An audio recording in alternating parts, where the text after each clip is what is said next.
কখনো রাগের মাথায় কারো জন্য বলে ফেলেছেন, আল্লাহ যেন তার সর্বনাশ করেন, অথবা বিপদে পড়ে কারো বিরুদ্ধে বদদোয়া করছেন?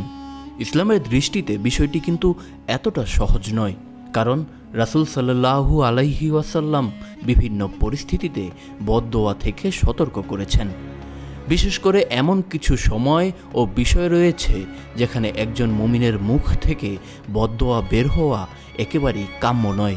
মানুষের জীবনে রাগ, ক্ষোভ, অপমান কিংবা অন্যায়ের শিকার হওয়ার মতো পরিস্থিতি আসতেই পারে, আর তখন অনেকেই নিজের অজান্তেই অন্যের জন্য অমঙ্গল কামনা করে বসেন।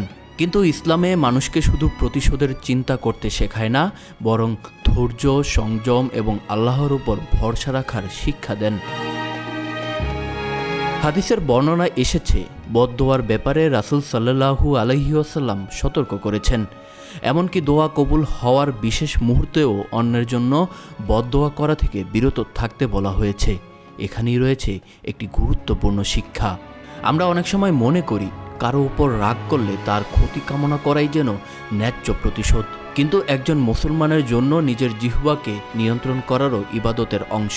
কারণ রাগের মুহূর্তে বলা একটি কথা পরে বড় অনুশোচনার কারণ হয়ে দাঁড়াতে পারে। বিশেষ করে পরিবার, আত্মীয় স্বজন কিংবা কাছের মানুষের সঙ্গে মনোমালিন্যের সময় অনেকেই বলে ফেলেন, তোমার জীবনে শান্তি থাকবে না, তুমি একদিন বুঝবে। অথবা আরও কঠিন কোনো বদদোয়া।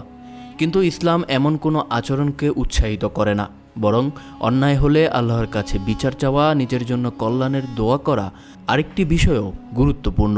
দোয়া কবুলের সময় মানুষ সাধারণত নিজের প্রয়োজনের কথা আল্লাহর কাছে তুলে ধরে, কিন্তু সেই মূল্যবান সময়কে অন্যের অমঙ্গল কামনায় ব্যবহার করা একজন মুমিনের জন্য কতটা উপযুক্ত, হাদিসের সতর্কতা আমাদের সেটিই ভাবতে শেখায়। তবে এর অর্থ এই নয় যে মানুষের উপর জুলুম হলে সে আল্লাহর কাছে বিচার চাইতে পারবে না। কেউ যদি অন্যায়ভাবে ক্ষতিগ্রস্ত হন, তাহলে আল্লাহর কাছে ন্যায় বিচার চাওয়া এবং নিজের অধিকার ফিরে পাওয়ার জন্য দোয়া করা আলাদা বিষয়। কিন্তু প্রতিটি রাগ, ঝগড়া কিংবা ব্যক্তিগত বিরোধকে বদদোয়ার পর্যায়ে নিয়ে যাওয়া ইসলামী চরিত্রের সঙ্গে সামঞ্জস্যপূর্ণ নয়। কারণ একজন মুমিনের শক্তি শুধু তার কথায় নয়, বরং সংযমেও। আজকের এই ব্যস্ত জীবনে সামাজিক যোগাযোগ মাধ্যম থেকে শুরু করে পরিবার, সব জায়গাতেই রাগের প্রকাশ বেড়েছে। মুহূর্তেই উত্তেজনায় মানুষ এমন কথাও বলে ফেলছে যা পরে আর ফিরিয়ে নেওয়া সম্ভব নয়। তাই কারো প্রতি প্রচণ্ড রাগ হলে সঙ্গে সঙ্গে বদদোয়া না করে একটু থামুন, আল্লাহর কাছে নিজের জন্য কল্যাণ চান, অন্যায় হয়ে থাকলে ন্যায় বিচার চান, আর নিজের অন্তরের রাগ ও ক্ষোভ দূর করার জন্য দোয়া করুন। মহানবী সাল্লাল্লাহু আলাইহি ওয়াসাল্লামের শিক্ষা আমাদের মনে করিয়ে দেয়, কারো জন্য অমঙ্গল কামনা করা কোনোভাবেই হালকা বিষয় নয়। তাই বিশেষ করে দোয়া ও কবুলের সময়গুলোতে বদদোয়া থেকে বিরত থাকার ব্যাপারে সতর্ক থাকা উচিত। শেষ পর্যন্ত মনে রাখতে হবে, রাগের সময় মুখ সামলানোই অনেক সময় সবচেয়ে বড় বিজয়।